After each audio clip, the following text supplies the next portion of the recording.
ini dengar. Halo. Nggih. Dengar, Bu. Sampun nggih. Cuman ini kan masih menunggu mic-nya sebetulnya. Suaranya nggak gemar ya. Kalau enggak ustazahnya dekat dengan mic aja. Itu aja ya. Itu harus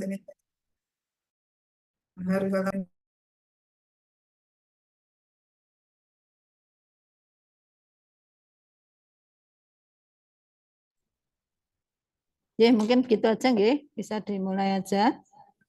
Mungkin ustazah bisa duduknya langsung di depan aja karena ibu-ibu di sini. Ditemani Mbak Indah nggih sebagai moderator. Iya, monggo. Perlu ya kayaknya. Ibu-ibu di sini perlu ngagem mic.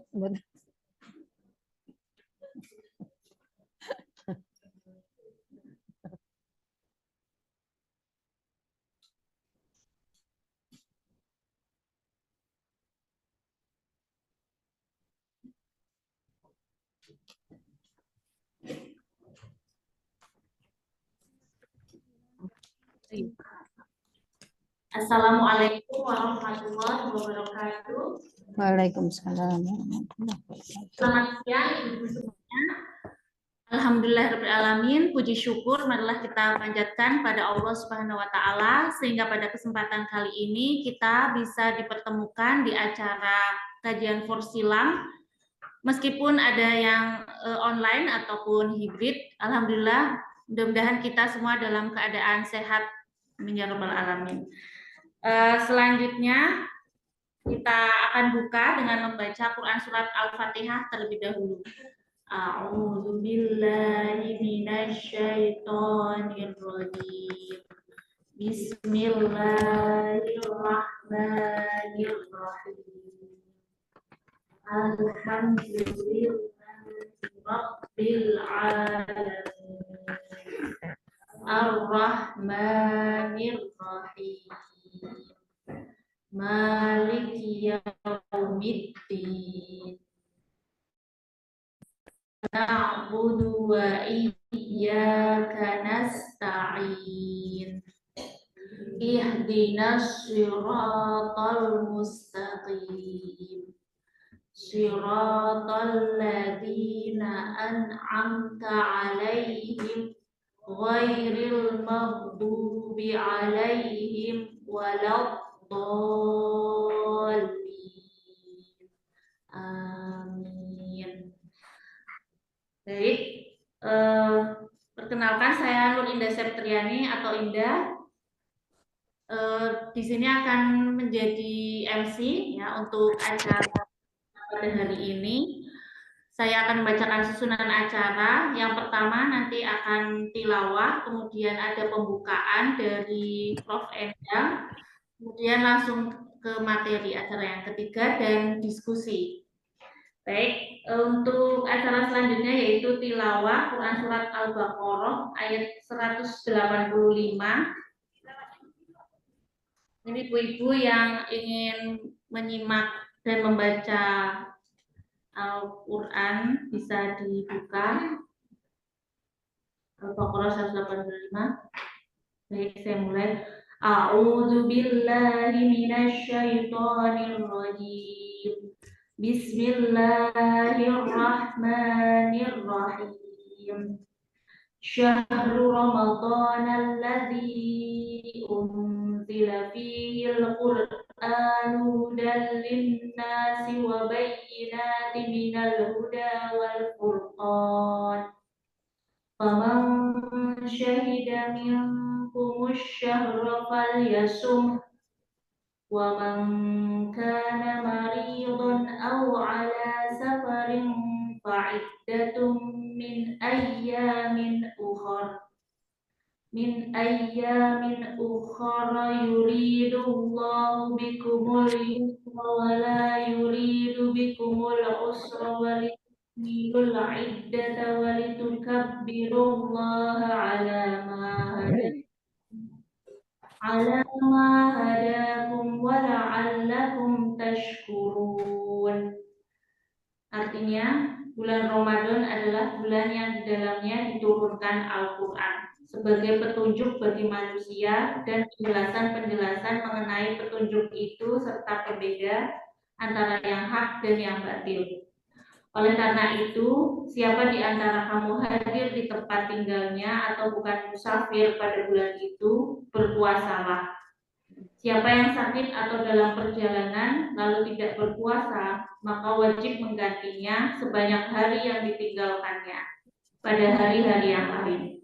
Allah menghendaki kemudahan bagimu dan tidak menghendaki kesukaran. Hendaklah kamu mencukupkan bilangannya dan mengagungkan Allah atas petunjuknya yang diberikan kepadamu agar kamu bersyukur. Maha benar Allah dengan segala firman-Nya, Quran Surat Al-Baqarah ayat 185. Mudah-mudahan kita yang mendengarkan ataupun membacanya mendapatkan pahala yang berlimpah dari Allah Subhanahu wa taala. Amin ya rabbal alamin. Selanjutnya ada pembukaan dari sambutan dari Prof. Endang Semiati selaku Ketua Forsilam UGM. Pada Prof. Endang kami persilahkan.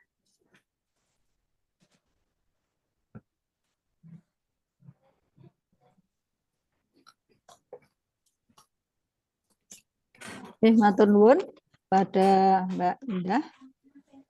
Assalamualaikum warahmatullahi wabarakatuh. Alhamdulillahirabbil alamin wassalatu wassalamu ala isrofil anbiya'i wal mursalin wa ala alihi washabbihi ajmain amma ba'du. Pertama-tama saya ucapkan terima kasih untuk kehadiran dari ini sebenarnya Mbak ya. Mbak Ustazah ini. Ustazah Tika Faiza MC, psikolog Al-Hafizah. Terima kasih sudah rawuh di auditorium Fakultas Biologi Universitas Gadjah Mada, meskipun ya ini tadi karena hibrid ya, ini agak bingung juga. Kemudian saya sampaikan juga ucapan selamat datang dan terima kasih kepada ibu-ibu, ibu-ibu Forsilam. Mohon maaf ini saya sambil duduk karena sambil dengan Zoom. Jadi puji syukur mari kita panjatkan kehadirat Allah Subhanahu wa taala yang telah memberikan nikmat sehat kepada kita sehingga kita bisa bersama-sama di ruangan ini. Ini hari ada yang keempat, ada yang kelima ibu-ibu yang di sini. Ini luar biasa ibu-ibu. Monggo Mbak Pri. Jadi ini pada bulan Ramadan 1445 Hijriah ini, alhamdulillah kita dapat dipertemukan di ruangan ini yang mudah-mudahan ini barokah ya ibu-ibu. Kita bersama-sama akan menimba ilmu ya tentang Ramadan.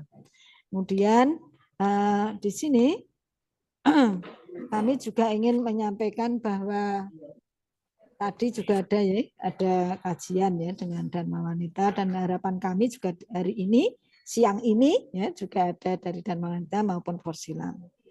Nah, la ilaha illallah kutiba alaihimusyam la'alakum tattaqun. Jadi kami berharap ya jadi dengan pengajian ini karena nanti setiap minggu pada hari Jumat kita akan bertemu dan nanti dengan kajian-kajian yang mudah-mudahan terus-menerus bisa kita ikuti pada bulan suci ini untuk melaksanakan ibadah puasa dan meningkatkan amal-amal ibadah kita, baik yang wajib maupun yang sunnah. Semata-mata untuk mendapatkan ridho Allah Subhanahu wa taala dan kita dimasukkan ke dalam golongan hamba-hambanya dengan predikat takwa, muttaqin. Amin ya rabbal alamin. Dan hari ini kita beruntung sekali ya ini Ustazah Tika Faiza MC psikolog Al-Hafizah akan menyampaikan tausiahnya dengan topik merayakan Ramadan dengan amalan bersama Al-Qur'an. Jadi sekarang ini juga Forsilam ini kita ada Mbak Pri ya di sini di belakang saya. Ini kita juga sekarang ada one day one juice ya. Jadi nanti mudah-mudahan kita semua akan bersama-sama dapat menyelesaikan khatam ya untuk 30 juz bersama-sama. Dan pada kesempatan yang sangat baik ini karena waktunya sudah siang, saya mohon izin untuk membacakan pantun istimewa untuk Forsilam dan wanita yang hari ini hadir ya. baik melalui Zoom maupun langsung di auditorium.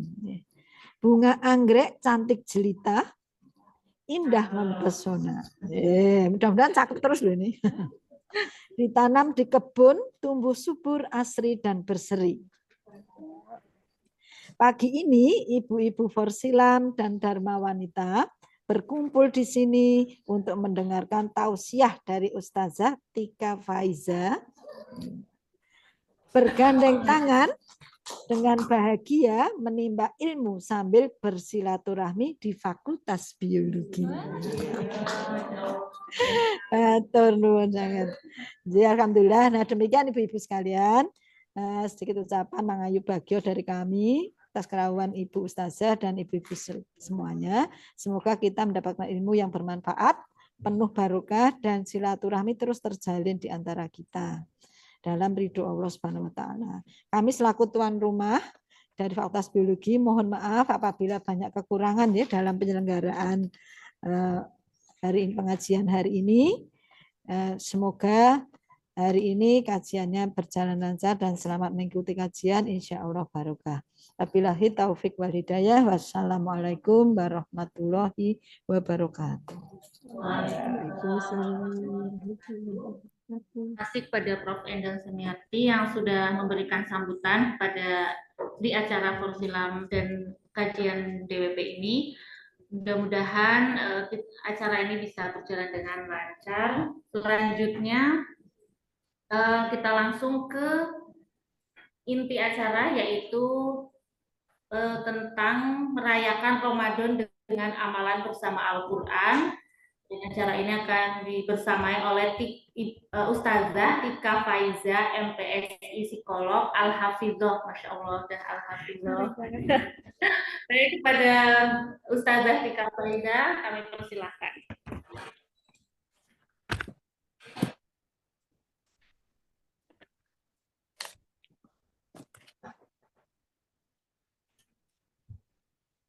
Bismillahirrahmanirrahim. Uhayyikum bi tahiyatil Islam, tahiyati ahlil jannah, tahiyati mubarakah.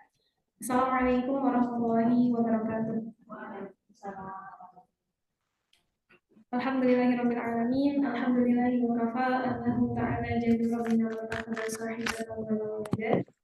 Wassalatu wassalamu ala rasulil mustafa wa man ittaba'al huda. Rabbi shrah li sadri wa yassir li amri.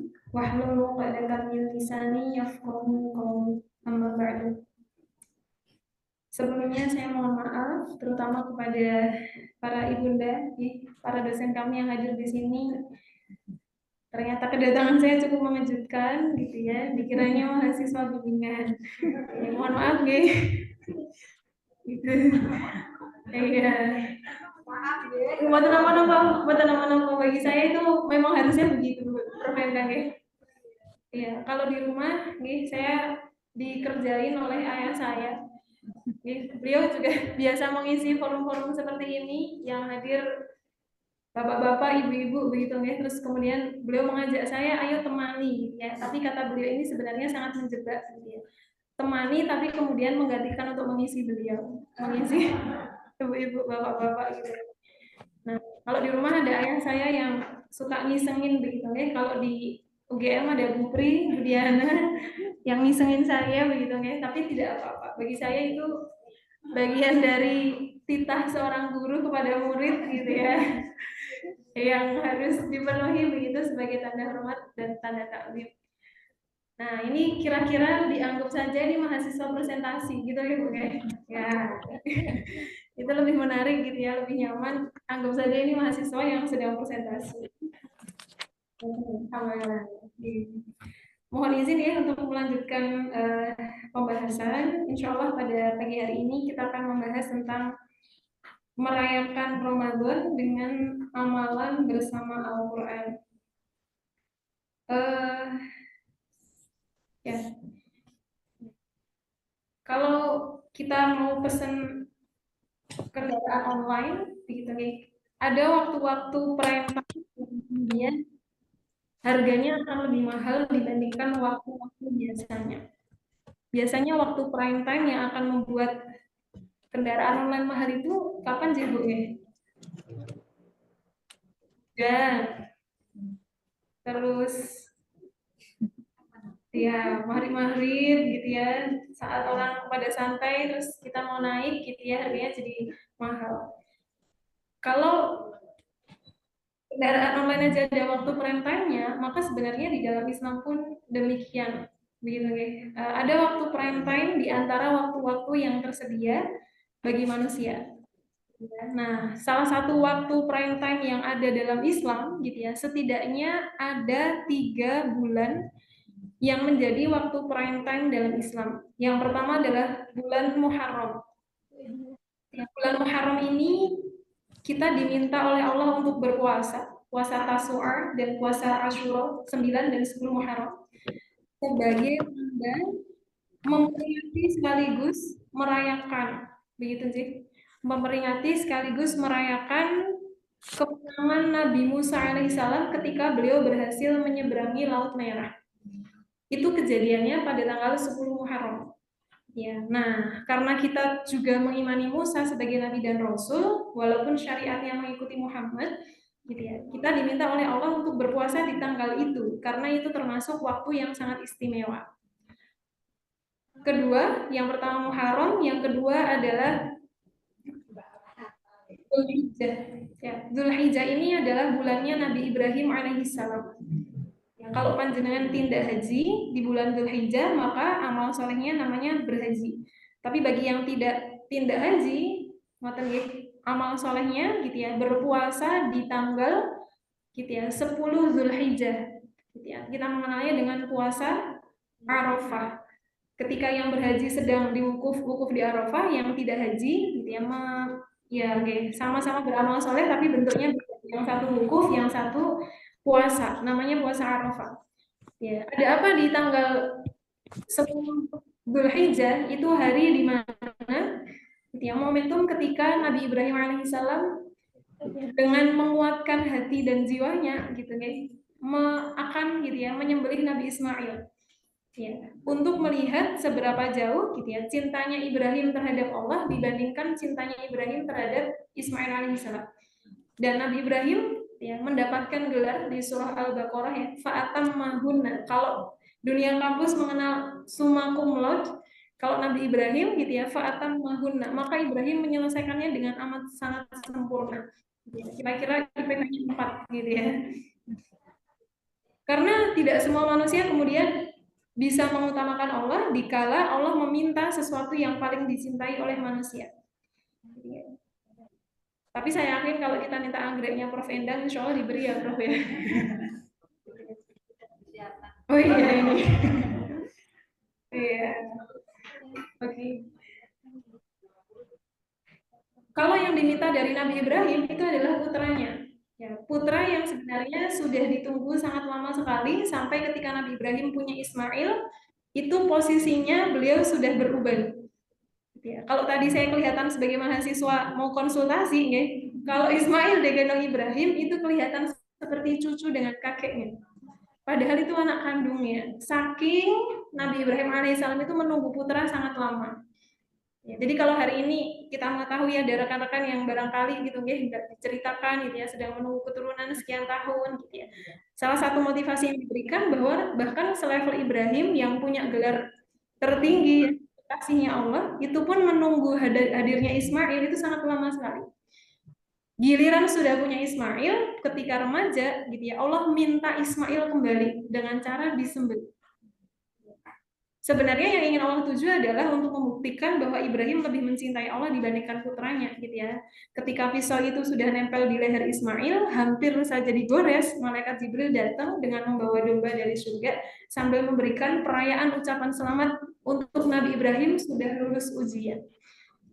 Terjadinya di tanggal 10 Dzulhijjah, maka kita juga diminta berpuasa di tanggal itu. Kalau Muharram hanya 2 hari puasanya, tanggal 9 dan tanggal 10. Kalau Dzulhijjah diutamakan tanggal 10 walaupun sebagian ada yang berpuasa sejak dari tanggal 1 gitu ya menuju Idul Adha. Nah, yang menarik adalah ketika Musa syariatnya hanya diperingati 2 hari. Ketika Ibrahim alaihissalam peristiwa itu hanya diperingati 1 sampai 10 hari gitu ya. Ramadan ini menjadi Muhammad SAW, bahkan kita diminta puasanya 1 bulan penuh. Gitu ya. Ini bandingannya sangat jauh sekali. Tadi 2 hari, gitu ya, 10 hari. Yang kali ini 29 sampai 30 hari. Dan dalam Islam berlaku kaidah sesuatu yang istimewa itu biasanya perayaan utamanya itu bentuknya adalah puasa. Gitu ya. Maka ada puasa Asyura, puasa Tasu'a, gitu ya, puasa Arafah, dan di hari ini kita mengalami puasa Ramadan. Oleh karena itu, gitu ya, ibu-ibu sekalian yang dirahmati oleh Allah, maka dapat kita pahami kalau hari ini kita puasa 30 hari, berarti memang ada sesuatu secara historis gitu ya. Di zaman dahulu ketika Rasul masih hidup, ada banyak hal yang sangat istimewa sampai-sampai gitu ya. Pengistimewaannya itu dilakukan dengan puasa penuh 1 bulan.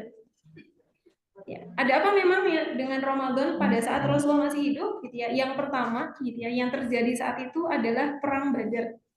Ya, perang Badar ini perang pertama gitu ya yang akan menentukan eksistensi Islam.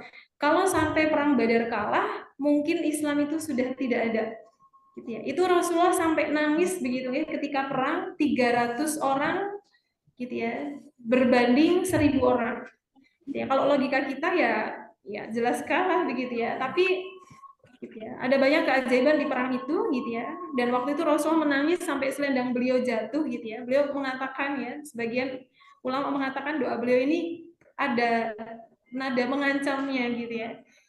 Ya Allah, jika engkau tidak menangkan perang ini gitu ya, maka engkau tidak akan disembah lagi gitu ya, kata Rasulullah.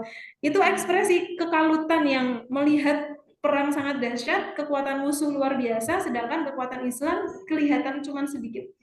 Gitu ya. Tapi kita tahu ya, di perang Badar akhirnya Allah menurunkan bantuan para malaikat gitu ya. Kalau di depan ada musuh gitu ya, pedangnya orang Islam tuh belum sempat nyentuh kepalanya udah potol duluan gitu ya, udah putus. Ternyata yang menebaskannya adalah malaikat. Gitu ya. Nah, ini satu perang Badar dan itu momentum yang sangat agung sekali gitu ya dalam perjalanan sejarah keislaman. Karena perang Badar ini menentukan eksistensi perjalanan Islam yang setelah itu semakin besar semakin besar. Ya. Terus kedua namanya adalah Fathul Makkah. Fathul Makkah itu masa di mana ketika Rasulullah sudah lama sekali tinggal di Madinah, gitu ya. Sedangkan di Mekah ini, gitu ya, kalau panjenengan tindak haji, gitu ya, Ka'bah sekarang, gitu ya, itu sangat bersih dari berhala. Tapi dulu tidak seperti itu, gitu ya. Di samping-samping Ka'bah itu banyak sekali patung, ditambah banyak sekali darah hewan karena mereka kalau habis menyembelih hewan itu darahnya dilumur-lumurkan di sekitar Ka'bah. Dulu begitu. Nah, proses terjadinya Fathul Makkah itu, proses pembebasan kota Mekah gitu ya, itu menjadi satu momentum yang sangat luar biasa. Kenapa? Itu menandakan Islam menang dan menandakan Rasulullah sebentar lagi akan meninggal. Itu kejadiannya juga pas Ramadan. Jadi kalau Islam sampai di sini di Indonesia gitu ya, di Fakultas Biologi di Ibu Warsilam gitu ya, itu salah satu penanda awalnya itu kejadiannya adalah Fathul Makkah, kejadiannya pas Ramadan. Yang ketiga gitu ya, turunnya Al-Qur'an itu pun pas Ramadan. Gitu ya. Dan masih banyak yang lain, meninggalnya Khadijah, meninggalnya Aisyah, meninggalnya Ruqayyah, meninggalnya Fatimah, semuanya pas Ramadan. Gitu ya. Sehingga secara historis gitu ya, Ramadan itu punya banyak hal istimewa di sisi Rasul gitu ya, yang kemudian kita sebagai umatnya yang tidak pernah berjumpa beliau gitu ya, mendapatkan syariat untuk puasa 1 bulan penuh. Apa harga 1 kali Ramadan? Gitu ya. Apa harga 1 kali Ramadan? Gitu ya. Rasul SAW itu mengalami Ramadan gitu, hanya sekitar 8 atau 9 kali. Kalau berkenan mungkin barangkali boleh ditanyakan dengan ibu yang duduk di sebelahnya, sampun berapa kali mengalami Ramadan? Monggo, boleh ditanyakan. Sampun berapa kali mengalami Ramadan?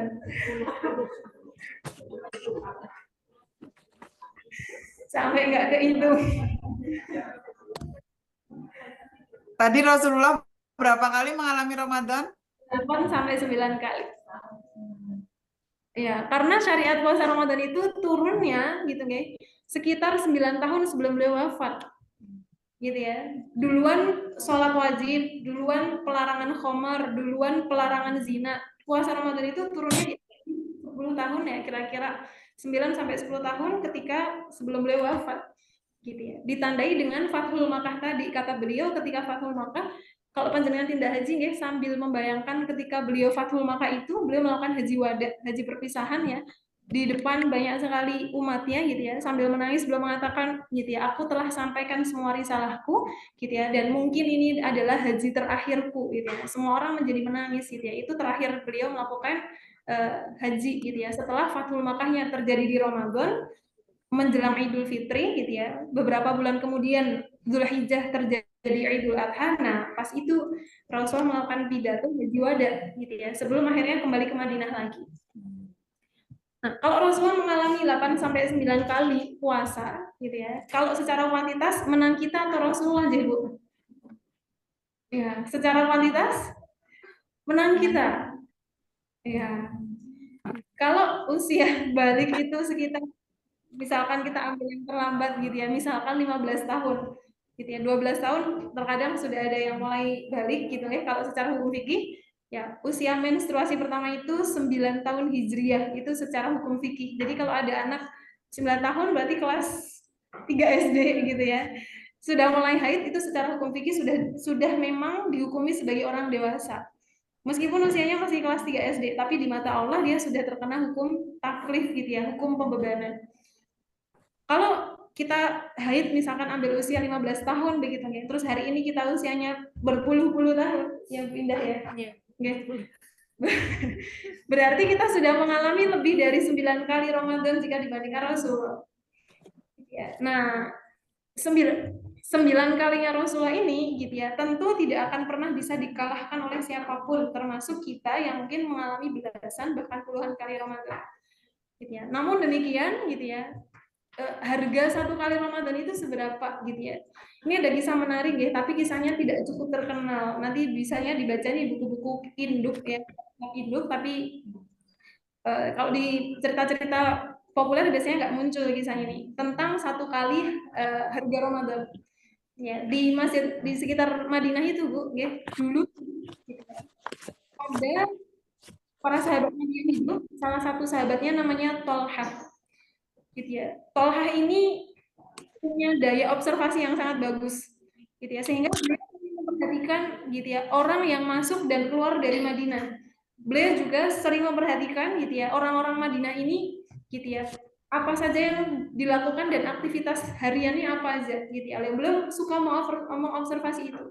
Sampai suatu ketika datanglah 2 orang dari Yaman gitu ya, yang kalau di sirah tidak disebut namanya ya. Datanglah 2 orang dari Yaman, 2 orang ini gitu ya, bukan saudara kembar, tapi mereka memiliki banyak sekali kemiripan bukan fisik, amalnya sama gitu ya. Kalau bahasa kita di kampus ya, sama-sama dosen, sama-sama meneliti gitu ya, sama-sama apa. Ada banyak kesamaan amal soleh di antara 2 beliau yang asalnya dari Yaman. Beliau bukan muslim, masuk ke dalam Madinah, kemudian beliau menyatakan keislamannya dan mewakafkan hidupnya untuk sama-sama gitu ya dengan Rasulullah gitu ya, untuk mengembangkan Islam sampai hari ini, Islam sampai pada kita.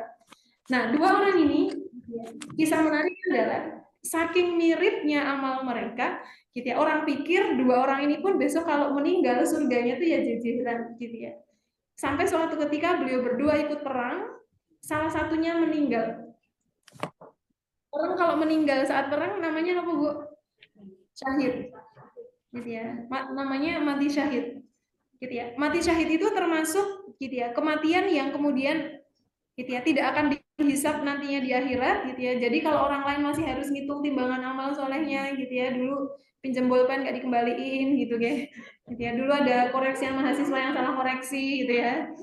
Nah, tapi itu insya Allah kalau tidak sengaja tidak dihitung ya. Ya. Kalau orang mati syahid dia seperti burung yang akan terbang gitu ya, hinggap di menara-menara surga yang kemudian beliau-beliau tidak akan dihisap. Nah, dalam perspektif sosial gitu ya, orang yang mati syahid itu pokoknya paling tinggi. Nah, di antara 2 orang ini yang satu mati syahid, yang satu masih sempat hidup 1 tahun berikutnya gitu ya. Tapi kemudian beliau meninggal karena mati sakit. Ada penyakit yang datang pada beliau gitu ya, kemudian beliau meninggal. Nah, setelah orang kedua ini meninggal, Tolhah dalam mimpinya, mantan sih, beliau bertemu gitu ya, nuansanya itu sudah nuansa akhirat begitu ya dalam mimpi itu, gitu ya. Dan kemudian Tolhah ini bertemu dengan 2 orang yang dari Yaman itu. Apakah mimpi itu bisa disebut sahih? Hampir jumhur ulama sepakat kalau orang masih hidup seperti kita ini ya, masih di atas tanah, kemudian tidur dan bermimpi bertemu orang yang sudah di bawah tanah, hampir bisa dipastikan itu memang asli orangnya. Panjenengan pernah bermimpi bertemu dengan yang sudah meninggal? Oke, kalau pernah bertemu dengan yang sudah meninggal dalam mimpi, jumhur ulama menyepakati hampir bisa dipastikan itu adalah orang aslinya.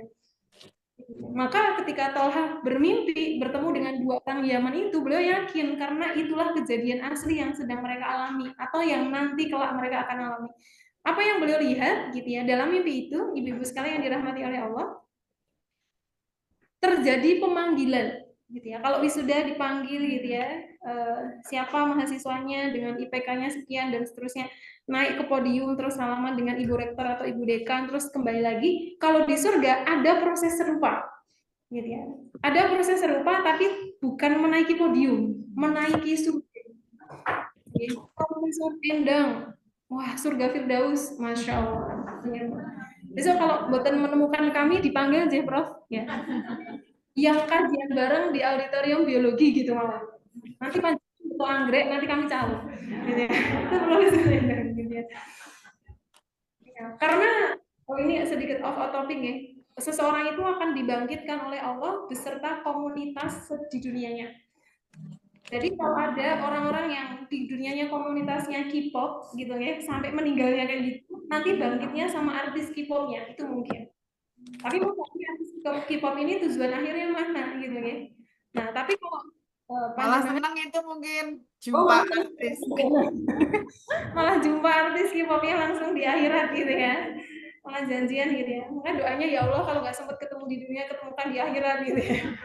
Ya, tapi masalahnya ujungnya kemana ini gitu ya. Nah, kalau panjenengan adalah gitu ya orang-orang yang sangat mencintai ilmu, sering hadir kajian, maka insya Allah itu pun akan dibangkitkan bersama komunitas orang-orang yang senang dengan ilmu dan sering menghadiri kajian ilmu, apapun itu. Gitu ya, kajian keislaman seperti ini, gitu ya, riset-riset di kampus, kelas kuliah, itu semua kalau diniatkan mencintai ilmu, kita pun bangkit bersama orang-orang yang mencintai ilmu. Gitu ya. Sampai mungkin kebangkitan itu sangat dimungkinkan gitu ya, bertemu dengan para ulama-ulama yang jauh lebih senior dari kehidupan kita hari ini. Ya, kalau kata guru kami, dia menganalogikan kalau ada orang yang meninggal dalam keadaan selesai 30 juznya, sudah menghafalkan 30 juznya, menjaga Qur'annya, gitu ya. Mungkin nanti di akhirat akan terkejut. Kenapa begitu? Karena dibangkitkan sama yang baru 1 juz hafalan. Loh, kok di sini gitu ya? Kan ente ini baru 1 juz gitu ya. Kok bangkitnya bareng yang 30 juz gitu ya? Ya, kenapa bisa begitu? Gitu ya. Karena yang 1 juz ini meninggal dalam keadaan selalu punya niat dekat dengan Quran tanpa meleng sedikit pun sampai matinya begitu terus hatinya. Gitu ya. Walaupun sampai dunianya cuma dapat 1 juz, tapi kalau hatinya terus mencintai Quran, takdir mendahului kematian yang lebih cepat dibandingkan 30 juznya gitu ya. Kata guru kami, orang ini sangat punya potensi bangkit bersama yang 30 juz. Gitu ya. Jadi kalau dibangkitkan bersama mahasiswa buat teman-teman apa nggih? Gitu ya. Mahasiswanya juga pecinta ilmu gitu ya. Loh, kamu kan mahasiswa, saya dosen gitu ya. Ya. Ya, misalkan begitu gitu ya. Nah, tapi kira-kiranya demikian gitu. Ya, maka kalau kita ya punya teman-teman gitu, kalau kami yang mahasiswa-mahasiswa begitu punya teman-teman yang mereka suka K-pop gitu ya, kita bercandain mau bangkit ya sama artis K-pop misalkan gitu. Ya, kalau panjenengan punya putra, punya putri gitu sangat diarahkan barangkali ya, punya komunitas kebaikan yang itu selalu ada di dalam hatinya dan diikuti sepanjang hidupnya. Paling minimal adalah komunitas pengajian, itu paling selamat gitu ya. Karena itu akan menjadi modalitas yang cukup besar, menjadi alasan di depan Allah bahwa orang inilah gitu ya. Karena nanti adegan seperti ini sih Bu ya. Misalkan gitu ya, ini semua orang sudah masuk surga. Ya, terus Bu Indah ini mencari-cari, ini Mbak Faiza kok nggak kelihatan? Ini di mana Mbak Faiza? Bu Indah sampun ketemu Bu Endang, sampun ketemu Bu Pri, dan ketemu dengan ibu yang lain yang belum dilihat Mbak Faiza. Opsinya cuma 2. 1, beda level surga, karena surga itu ada levelnya. 2, kepleset di neraka. Gitu ya. Kalau sampai kepleset di neraka, gitu ya, maka pertemanan yang berada dalam komunitas orang-orang soleh itu diperkenankan oleh Allah untuk memanggil, ya Allah, perkenankan saudara kami yang dulu bareng kajian di auditorium biologi gitu ya. Itu bahkan ada episode yang bisa kita sebut gitu ya. Dulu kita bareng dengan beliau tuh ada di mana gitu ya. Makanya saya kalau membersamai kajian seperti ini gitu ya, saya minta untuk tengok kanan tengok kiri dengan senyum terbaik, karena bisa jadi sebelah kita ini calon penghuni surga. Iya.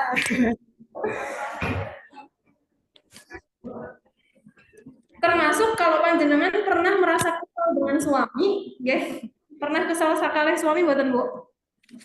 Selalu bahagia ya, Masya Allah gitu ya, sehat mental sekali nih Bu Diana ya, para ibu-ibu Forsilam ini ya.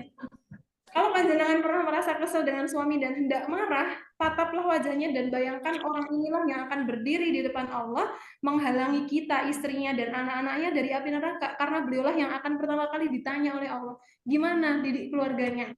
Ngajak sholat enggak? Anaknya jilbaban enggak? Gitu ya. Istrinya sholatnya terjaga enggak? Itu yang ditanya pertama kali suami kita. Kalau beliau lolos, beliau masuk surga. Jadi suami yang di rumah kita yang mungkin ada sedikit ngeselin ya Bu ya, naruh handuk basah di kasur gitu ya, ngambil baju roboh semua gunungnya gitu ya. Kalau mau marah kita lihat wajah beliau, inilah calon penghuni surga.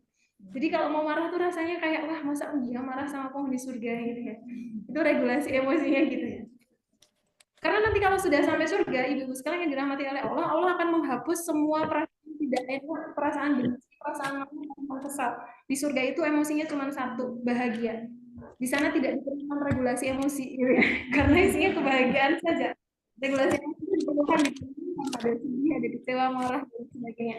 Sampai-sampai terjadi percakapan suami dan istri, gitu ya. Istrinya bilang sama suaminya setelah sampai surga, Mas, kenapa nggak baik sejak dulu? Baiknya setelah sampai surga, gitu ya. Ya, itu hanya terjadi di surga, idealitas itu ya. Kalau di dunia ya nano-nano. Nah, kita kembali ke cerita tadi, dua orang yang dilihat oleh Tolha dalam mimpinya. Dua orang ini sedang antri, dipanggil oleh suatu suara yang mungkin itu adalah malaikat, tapi sebagian dipanggilnya langsung oleh Allah, bahkan diajak bicara langsung oleh Allah. Itu pas masa pemanggilan. Gitu ya. Kalau kita yang memanggil MC ya, kalau wisuda ini yang manggil langsung malaikat. Dipanggillah di antara dua orang ini, ternyata yang kumlot duluan itu justru yang meninggal karena sakit. Ya, yang meninggal karena sakit itu dipanggil lebih dahulu gitu ya, naik ke surga yang sangat tinggi, terus terjadi kalau di istilah kitabnya itu namanya fatrah tawilah, jeda yang sangat lama gitu ya. Kan kalau wisuda jedanya cuma berapa detik, orang ini dipanggil berikutnya. Kalau ini jedanya lama sekali. Dan Tolha masih di situ dalam mimpi beliau itu, kemudian setelah sangat lama dipanggillah orang kedua yang meninggal secara syahid.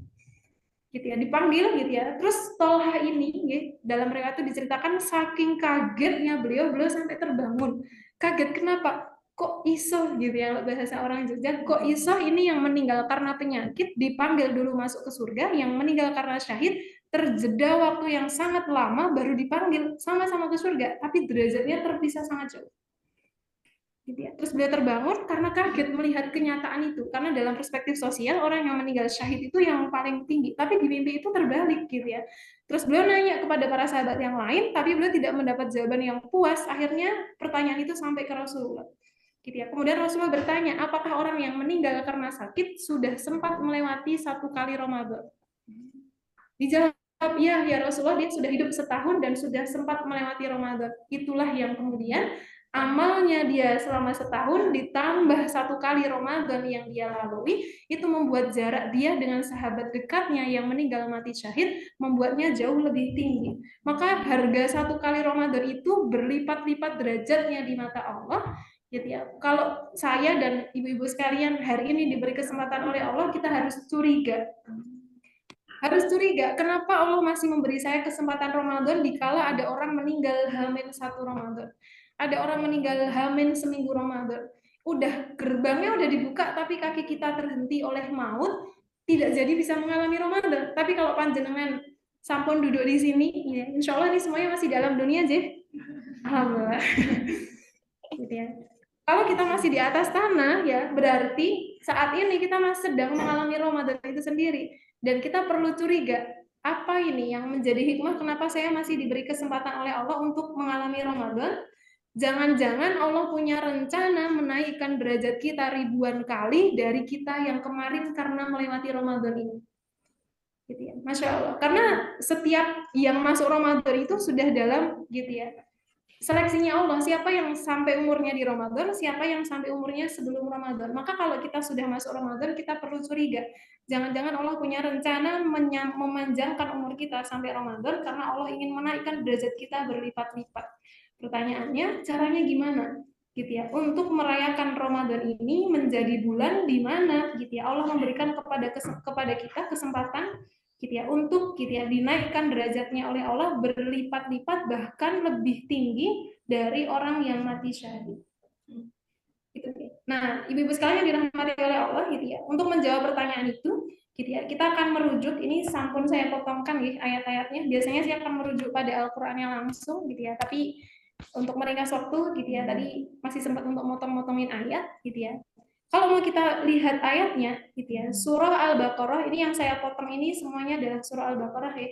Kalau panjenengan lihat di Mushaf Internasional halamannya 28. Ya, Mushaf Internasional halamannya 28. Mungkin sama dengan Mushaf Indonesia juga sama, tapi pastinya bisa dicek gitu ya. Deretan ayat 182 sampai 186.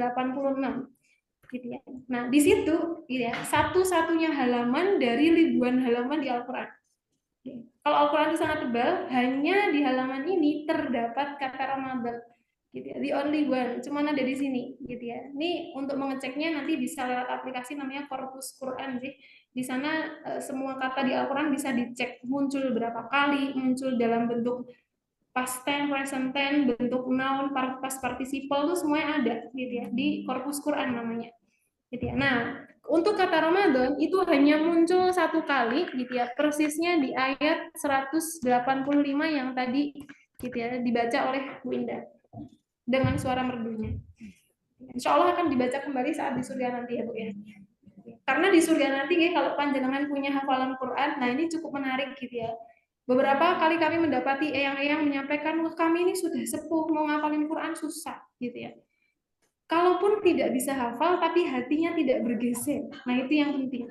Hatinya tetap punya cita-cita selesai 30 juz gitu ya. Meskipun capaiannya per hari pun nggak nambah, tapi tetap dibaca. Tapi nggak nambah, itu tidak apa-apa. Gitu ya. Semampunya, tapi hatinya tidak bergeser untuk terus mencintai Quran sampai dijemput malaikat maut. Tapi malaikat maut itu kalau datang, boten ngirim WA di grup Forsila. Ya kan? Bu, atas nama ini dijemput malaikat maut di gerbang biologi gitu ya.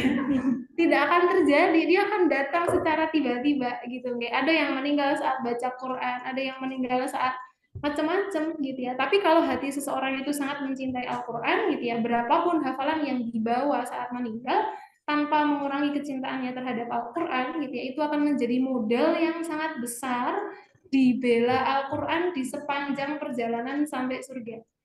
Gitu ya. Nah, itu bahasan yang sebenarnya cukup menarik ya, tapi nanti akan memakan banyak waktu gitu ya. Kita kembali ke kata Ramadan. Satu-satunya ayat yang di dalam Al-Qur'an mengandung kata Ramadan. Ayatnya 185 suratnya Al-Baqarah. Apa yang dibicarakan oleh ayat ini? Kata Allah, Syahrul Ramadan, bulan Ramadan. Syahrul ini artinya bulan, tapi bulan yang dimaksud beda dengan qamar. Kalau qamar itu bulan yang bisa kita lihat di langit, kalau syahrul itu bulan sebagaimana kita melalui hari-hari kita. Gitu ya. Nah, Allah menggunakan syahrul Ramadan, bulan Ramadan. Nah, kenapa Ramadan ini menjadi sangat istimewa? Di sini tidak ada kalimat Ramadan yang di dalamnya disuruh puasa. Kalimatnya tidak begitu ternyata. Gitu ya. Berarti puasa itu tidak penting, sangat penting. Sebagaimana Musa alaihissalam dan Ibrahim alaihissalam punya waktu-waktu yang gitu ya sangat istimewa, beliau merayakan gitu ya keberhasilannya, dan kita diminta untuk berpuasa. Ramadan pun waktu istimewa bagi Muhammad SAW dan umatnya pun berpuasa. Tapi harga satu kali Ramadan yang menjadi sangat spesial tadi itu di mana kuncinya? Selain puasa itu sendiri, gitu ya. Kata Allah, Syahrul Ramadana, kata Ramadan dijajarkan dengan kata alladzi unzila fihil Qur'an. Kalau kita membuat tesis, saya gitu ya, kadang-kadang kalimat itu tidak nyambung. Jadi antara satu kalimat ke kalimat yang lain gitu ya, itu intinya di mana, itu bikin dosen bingung. Ngapunten nggih Bu? Gitu ya. Ya, tapi kalau Al-Quran begitu ada satu kata dimension, sebelahnya nih nggak mungkin tidak ada hikmahnya. Pasti dia punya kata kunci kenapa harus dijejer dengan bab itu. Termasuk pada ayat ini, gitu ya, Allah menjejer kata syahrul Ramadan itu dengan kata Quran, bukan dengan kata siang, gitu ya. Bukan berarti siang tidak penting, tapi di ayat ini Allah lebih ingin menunjukkan harga Ramadan itu salah satunya terletak pada seberapa kuat interaksi kita dengan Al-Quran. Gitu ya. Pertanyaannya lagi, seberapa besar harga Quran? Seberapa hebat harga Quran sampai membuat Ramadan itu menjadi bulan paling mulia? Ibnu Rajab dalam kitab beliau pernah mengatakan gitu ya, kira-kira terjemahannya gitu ya. Jibril itu menjadi malaikat paling besar dan juga malaikat yang memimpin semua malaikat karena beliaulah yang membawa Quran untuk Rasulullah Muhammad. Gitu ya. Selain beliau memang agung secara wibawa, gitu ya, Jibril itu punya 600 sayap. Gitu sih. Kalau panjenengan punya cucu, ibu-ibu sekalian yang dirahmati oleh Allah, atau punya putri, putra yang masih kecil, terus punya buku bacaan, board book gitu ya, terus di situ digambarkan ilustrasi-ilustrasi, misalkan lagi menceritakan pasukan gajah menyerang Ka'bah, kan biasanya ada gambarnya nih. Nah, kulo sangat merekomendasikan berhati-hati dengan ilustrasinya. Termasuk ketika menceritakan malaikat Jibril memberikan wahyu kepada Rasulullah, kadang-kadang kan cuma ada bayangan orang hitam gitu ya, berhadapan dengan tulisan Muhammad, ilustrasinya begitu. Anak-anak kita, cucu-cucu kita membayangkan Jibril itu seperti bayangan gitu. Jadi kalau dia berdiri lihat bayangan, dia bilang itu Jibril gitu ya. Karena dia lihat di bukunya kayak gitu. Maka kita harus sangat hati-hati dengan semua ilustrasi yang mencoba untuk memvisualisasikan konsep-konsep yang ada dalam Islam.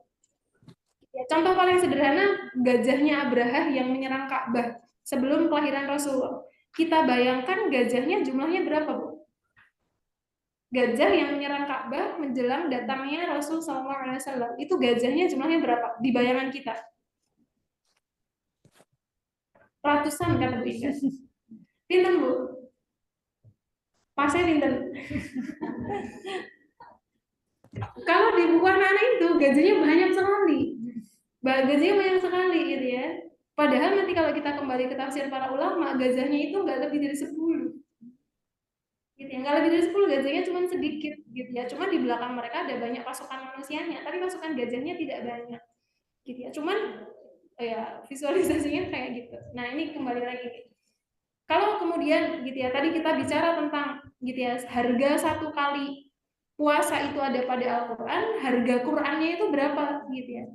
Nah, ini yang sangat menarik sekali untuk kita diskusikan gitu ya. Sampai-sampai gitu ya, para ulama itu kalau udah datang Ramadan, misalkan Imam Syafi'i terkenal dalam banyak kitab induk gitu ya. Diriwayatkan Imam Syafi'i itu gitu ya, karena memang fokusnya di Quran ya. Imam Syafi'i itu bisa menghatamkan 30 juz dalam satu malam.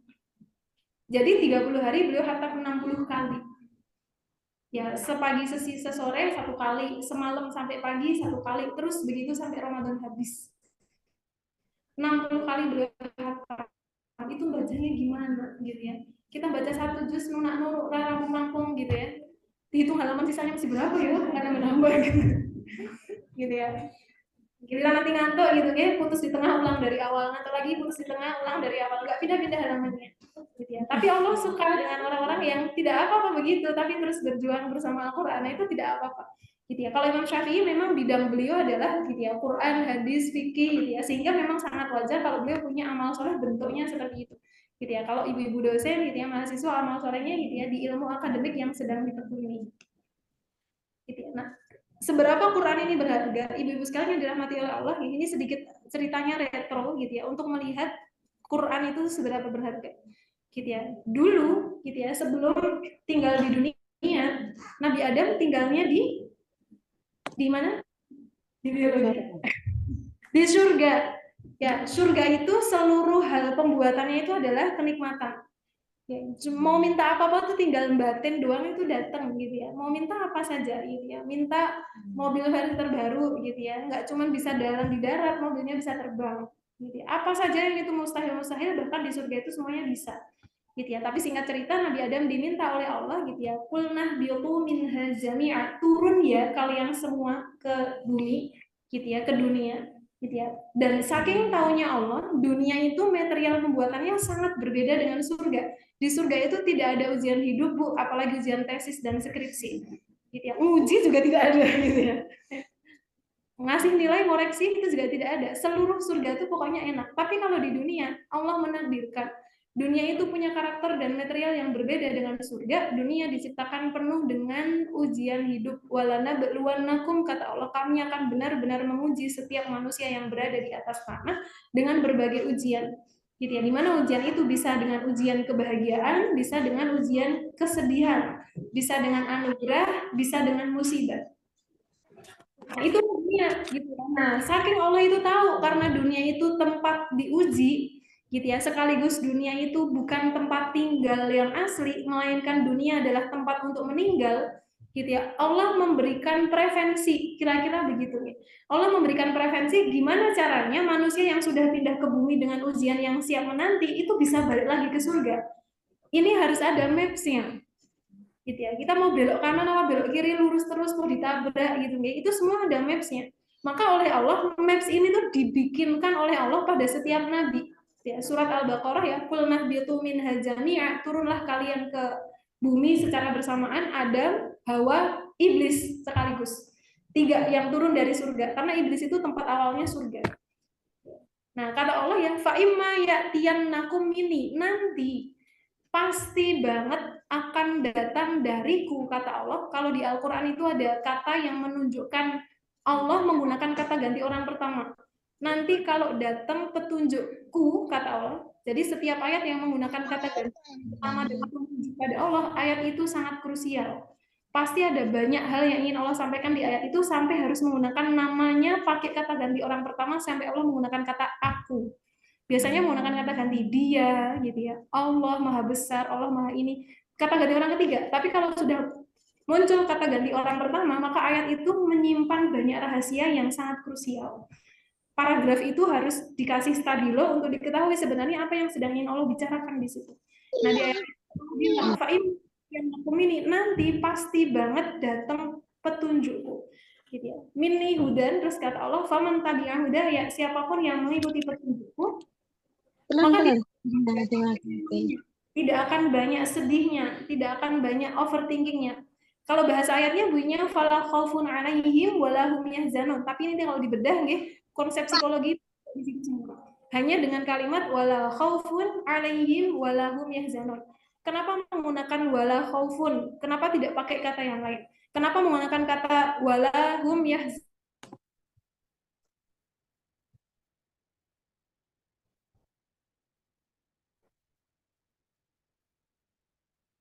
Bisa masuk di ayat itu.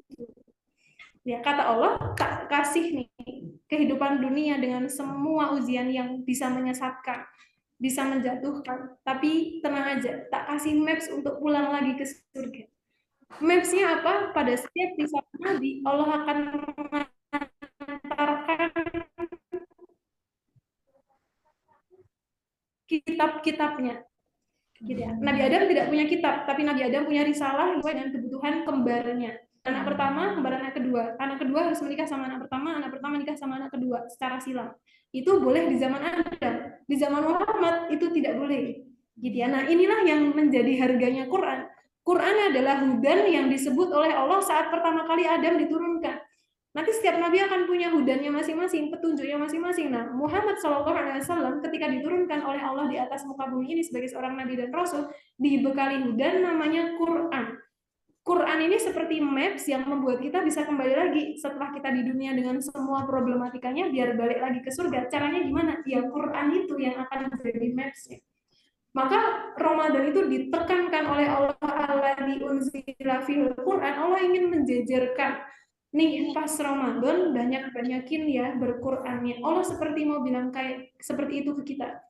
Pas Ramadan banyak-banyak ya ambil hidayah dari Quran sebagai bekal 11 bulan berikutnya yang mungkin banyak masalah, banyak ujian, banyak musibah, silih berganti dengan kebahagiaan. Banyak-banyak ambil petunjuknya, banyak-banyak ambil kebaikannya, banyak-banyak ambil keberkahannya. Itu yang Allah mau. Karena Allah tahu 11 bulan berikutnya gitu ya.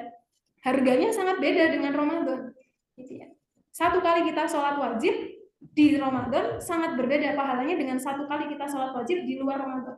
Kalau panjenengan tadi sebelum tindak ke sini sholat duha, 1 kali duhanya kita di Ramadan harganya jauh lebih tinggi dibandingkan 1 kali duhanya kita di luar Ramadan. Gitu ya, 1 kali huruf yang kita baca, kalau tadi Bu Endang membaca surah ini, beliau membaca syahrul Ramadan, itu pahalanya bisa dihitung dari huruf shin ini. Kalau panjenengan mau hitung, kalau kurang kerjaan Bu Endang ya, shin 1 gitu ya. Satu itu per hurufnya dibaca dalam keadaan suci, paling minimal panjenengan ditransfer oleh Allah dalam rekening pahala kita 30 kebaikan hanya untuk huruf shin, ha sama ro, cuma 3. Panjenengan baca ta'awud, panjenengan baca basmalah gitu ya, baru buka Quran syahrul Ramadana gitu ya, terus ditelepon sama orang, panjenengan tutup Qurannya, itu rekeningnya udah masuk pahalanya. Saking agungnya Ramadan diletakkan pada Quran ya salah satunya, dan Quran itu punya banyak sekali aspek keberkahannya. Cuman baca gitu aja tuh rekening kebaikannya sudah langsung menggelembung besar. Tidak perlu masuk kepada aplikasi yang menggelembung suaranya gitu ya. Cukup gitu ya dibaca saat kita sedang Ramadan gitu ya, itu sudah menggelembung sendiri gitu ya pahala kebaikannya.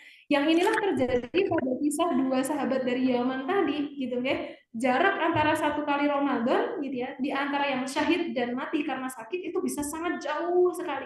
Harga 1 kali Ramadan sangat mahal. Terus harus gimana? 2 menit lagi waktunya habis, padahal slide-nya baru di angka 4. Ya begitulah saya nih kalau ngomong kepanjangan gitu ya. Harus ada yang nyemprit Bu Indah. Gitu ya, terlalu terlena dengan isi. Nah, terus harus bagaimana gitu. Ini saya langsungan mawon di slide terakhir gitu ya. Ini slide-slide yang sebelumnya sebenarnya menceritakan kalau Ramadan itu semua fasilitas Allah berikan ya. Kalau panjenengan gitu ya punya mahasiswa yang sangat ingin didukung kelulusannya, panjenengan ngendiko gitu ya, wes mas gitu ya, wes mbak gitu ya, butuh apa tak bantu, yang penting kamu lulus. Butuh wifi ngerjain tesis tak bantu, butuh ACC saya cepet tak baca tak koreksi tak ACC, butuh apa aja yang penting cepet lulusnya. Itu kalau seorang dosen memfasilitasi mahasiswanya. Nah dalam konteks ini Allah memfasilitasi hambanya gitu ya untuk mendapatkan privilege yang sangat tinggi dari Ramadan dengan membuat beberapa pengondisian gitu ya. Pengondisiannya contohnya apa? Kalau di hadis ini ya, kata Rasulullah ya, idza jaa Ramadan, kalau Ramadan itu tiba, futihat abwabul jannah, surga itu dibuka. Surga itu dibuka. Jadi pintu surga itu mboten pernah dibuka nggih, kecuali hanya terjadi pas Ramadan. Ya, kalau panjenengan tindak pergi jauh gitu ya, terus di luar udara sangat panas, ada satu supermarket yang membuka pintunya. Panjenengan duduk di sebelah pintu itu rasanya pribadi sejuk. Kita yang dari luar gitu ya, ngadem dulu gitu ya di supermarket gitu ya, nggak usah masuk, cuma di depan pintunya saja kita sudah bisa merasakan hawa dinginnya gitu ya, AC supermarket misalkan begitu. Ini kalau pintu surga yang dibuka gitu ya, itu hawa-hawa kebaikan itu efeknya jauh lebih besar dibandingkan pintu supermarket. Kalau panjenengan ngerasa kok rasanya gampang ya beramal soleh di saat Ramadan, ini bagian dari hawa-hawa surga yang dibuka sama Allah pintunya. Gitu ya. Kalau mau maksiat itu jadi susah ya saat Ramadan karena pintu neraka pun Allah tutup.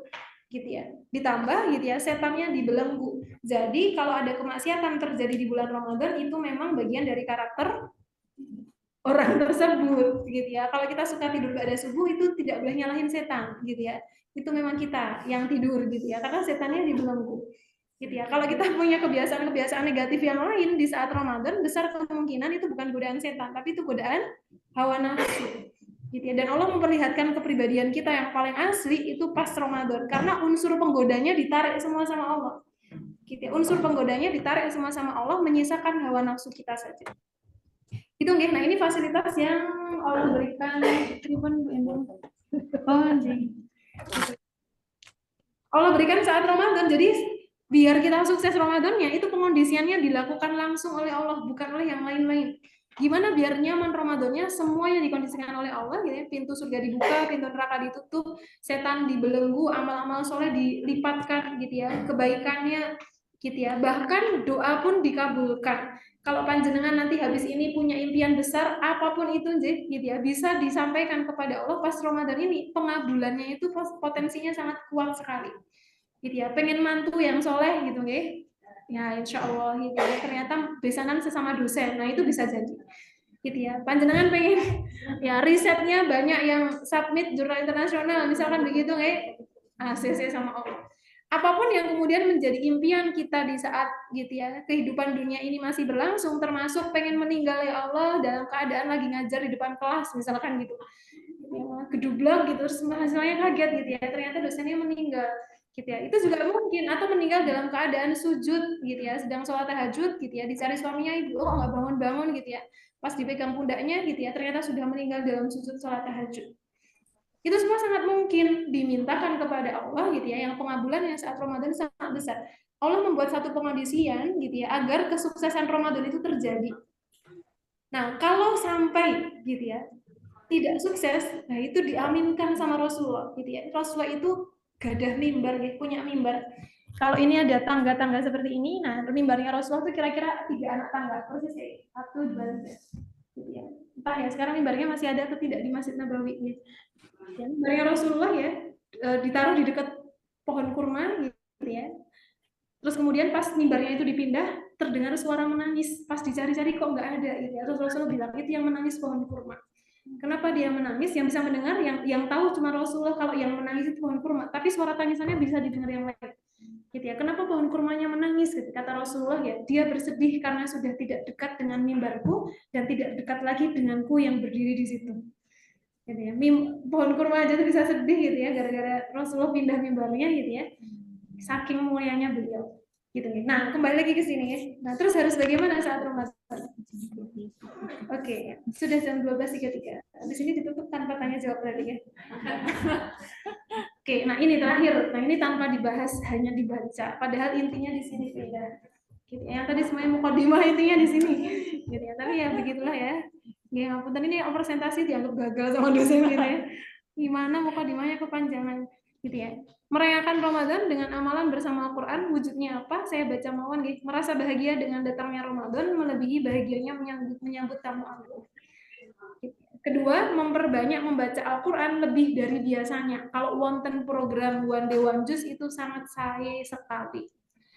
Ya, saya sangat mendukung itu dilanjutkan selama Ramadan, lebih-lebih lagi berlanjut sampai ketemu Ramadan berikutnya, Masya Allah. Gitu ya, berlanjut sampai madal hayah, sampai kita mati gitu ya, kita punya kebiasaan membaca Quran, sangat bagus sekali itu ya. Nah, selain itu saya menambahkan sedikit ya, selama Ramadan gitu ya, meneladani sunnahnya Umar bin Khattab mengukur jarak rumah dengan bacaan Quran. Umar pernah mengukur jarak Madinah ke Masjidil Aqsa waktu beliau mau menerima kunci Masjidil Aqsa berhasil dibebaskan oleh kaum muslimin. Terus kuncinya ini dipegang para uskup, tapi mereka nggak mau ngasih ke pasukan, maunya ngasih ke jenderal paling tinggi namanya Umar bin Khattab. Datanglah Umar dari Madinah ke Masjidil Aqsa, cuman dikawal satu pembantunya. Itu pun naiknya bukan kuda gagah tapi cuman keledai. Gitu ya. Nanti gantian, kalau Umar naik keledai, pembantunya yang megangin. Pembantunya baca 1 juz di sepanjang jalan. Kalau udah selesai 1 juz, ganti juz 2. Umar turun, pembantunya naik keledai. Gitu ya. Jadi mereka Umar tidak ingin dilayani gitu ya. Beliau cenderung apa? Cenderung ya udah sama-sama saja gitu ya. Sampai ketika hampir sampai di gerbangnya Masjidil Aqsa gitu. Itu para uskup itu salah paham. Kenapa salah paham? Karena pas hampir sampai gerbangnya Masjidil Aqsa, para uskup sudah menunggu berdiri di sana, itu yang di atas keledai itu pembantunya Umar. Sampai mereka menundukkan kepala ke pembantunya Umar gitu ya. Sampai pembantunya bilang, "Loh, bukan saya, Umarnya yang ini gitu ya, yang jalan kaki ini." Terus mereka sangat terkejut. Serendah hati itukah pemimpin seorang jenderal besar yang berhasil membebaskan Al-Aqsa. Napa sunnah yang ditinggalkan Umar bin Khattab mengukur jarak dengan bacaan Quran. Panjenengan bisa mencobanya setiap kali tindak kampus, mengukur dari rumah ke kampus berapa banyak bacaan Quran. Nanti kalau ditanya temennya, Bu, jarak rumah sama kampus, jawabannya bukan berapa menit, sepanjang setengah juz 30 jawabannya. Berapa jarak rumah ke kampus? Sepanjang Al-Fatihah diulang 50 kali. Wah, apa itu nggak bosen gitu? Kalau cinta sama Quran, bosannya nanti minggir. Itu bisa mempraktekkan itu gitu ya, termasuk sahur dan buka puasa gitu ya. Kalau masakan yang bekerja apa Bu Indah? Tangannya gitu ya, tangannya. Kalau tangannya bekerja, mulutnya masih menganggur. Kita berikan pekerjaan untuk mulut. Caranya gimana? Sepanjang memasak kita bisa mengulang-ulang bacaan Quran, tidak mesti Al-Baqarah, tidak mesti Al-Imran. Yang pendek pun tidak masalah. Tapi kalau panjenengan menghafal surat yang panjang itu lebih baik gitu ya. Tapi tidak harus begitu. Kalau rumah tangga kadang-kadang namanya pergi sama siapa gitu ya. Beliau mau tindak gitu ya, terus ditanya, Mas mau pergi sama siapa? Kata beliau, saya mau pergi sama sapi ya. Istrinya kaget, kok pergi kok sama sapi gitu ya. Ternyata yang dimaksud adalah pergi bersama Al-Baqarah. Beliau mau jalan Al-Baqarah maksudnya gitu. Yang paling deg-degan kalau ditanya, Mas pergi sama siapa? Maryam gitu kan. Istrinya udah panas gitu ya, Maryam yang mana? Tetangga yang mana gitu ya. Maksudnya surat Maryam, Dek gitu ya. Oh iya, bagus sekali gitu. Nah, ini panjenengan bisa mempraktekkan itu nggak di sepanjang mulut bisa tidak memiliki agenda yang lain, menyampaikan ilmu dan sebagainya, bisa murojaah. Ketiga, di memperbanyak waktu prime time, terakhir menjaga puasa dari segala yang membatalkan dan merusak. Mohon maaf, hanya sangat membacakan tanpa membahas. Saya kembalikan ke Bu Indah. Ngapunten untuk segala unggah-ungguh yang tidak semestinya, nih mahasiswanya tidak sopan, tidak beradab di depan Bu dosennya gitu ya. Saya pernah mengisi acara yang serupa beberapa kali rutin di UII gitu ya. Saya juga banyak minta maaf pada beliau-beliau gitu ya, karena kadang banyak salah yang apa ya, tidak disengaja kata-katanya terkesan melukai dan sebagainya.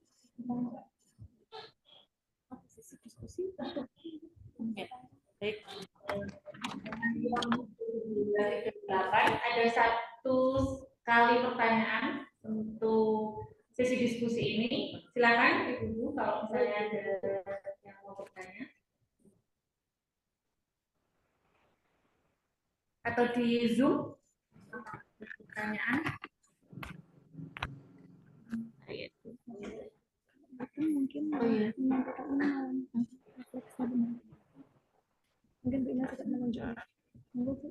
Oh iya, monggo. Mungkin ini kita ada refleksi.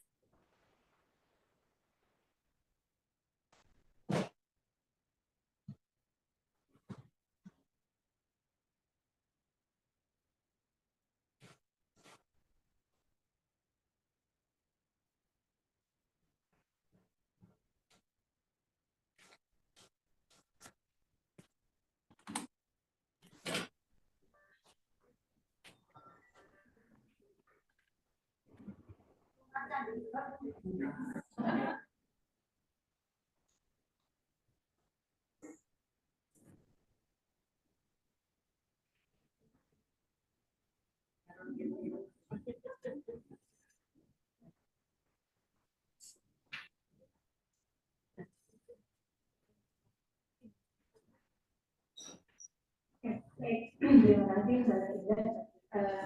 Jazakallah Ustika ya. Ini bagi saya mengikuti menyimak kajian yang seperti ini itu yang ada adalah MJJ gitu ya. Maksudnya itu entah berapa kali gitu ya, karena menyediakan yang sedemikian istimewa begitu. Tapi pribadi mungkin masih sangat jauh gitu ya untuk kemudian bisa mengambil berbagai privilege gitu ya yang kemudian diberikan kepada itu. Kalau tadi melewati satu pembahasan saja itu sudah sedemikian istimewa ya. Tapi kata itu saya sudah berkali-kali melewati Ramadan ini kok masih begitu ya. Mungkin sampaikan semua gitu sih. Sayangnya ada yang apa ya? Ya itu tadi masih jauh sekali begitu ya. Jadi mohon doanya saja gitu ya. Mohon didoakan agar kemudian bisa istiqomah, termasuk kemudian Al-Quran begitu ya. Kami sudah mencoba order ini sangat mengapresiasi ya ibu porsilannya juga luar biasa. Ada yang bahkan sehari itu dahsyat ya sampai bisa 5 juz begitu ya.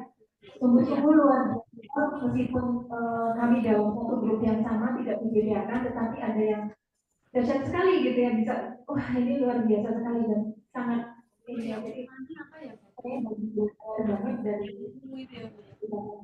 hari ini yang bagi saya itu sangat luar biasa sekali. Terima kasih dan istiqomah bersama Al-Quran dan kelak saya sangat takut gitu ya ketika kemudian saya diberi kesempatan dan ternyata besok yang terjadi adalah hanya penyesalan gitu. Jadi mau didoakan agar tidak banyak penyesalan ketika nanti. Terima kasih atas refleksi pembelajaran kita hari ini. Baik, untuk acara selanjutnya adalah penyerahan kenang-kenangan kita Fauzia. Kenang-kenangan akan diberikan oleh Prof. Endang. Kalian juga ada sertifikat dari kami.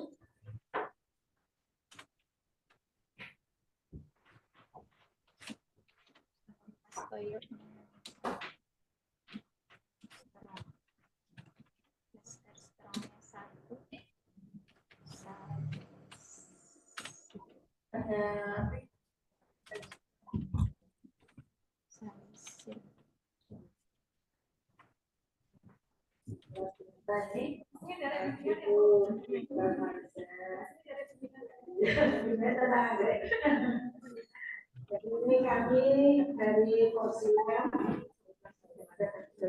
Ulang nih, busnya 1, salon plusnya 5, plus care-nya 1, salutnya 1, PK-nya 74.500.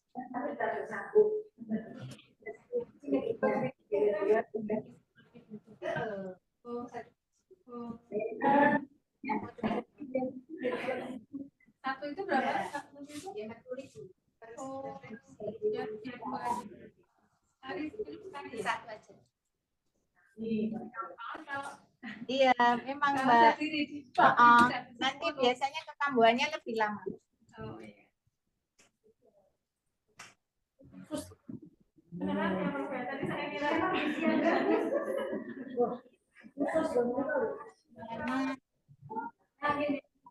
Silakan 500.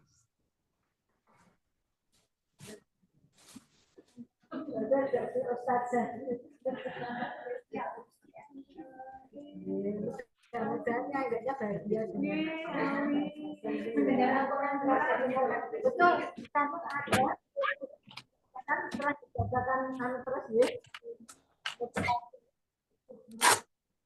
biasa tidak pernah mengurangkan itu buat kesempatan langsung jadi itu dari Ahmad ya jadi saya waktu itu jadi tamu di tamunya seperti itu nah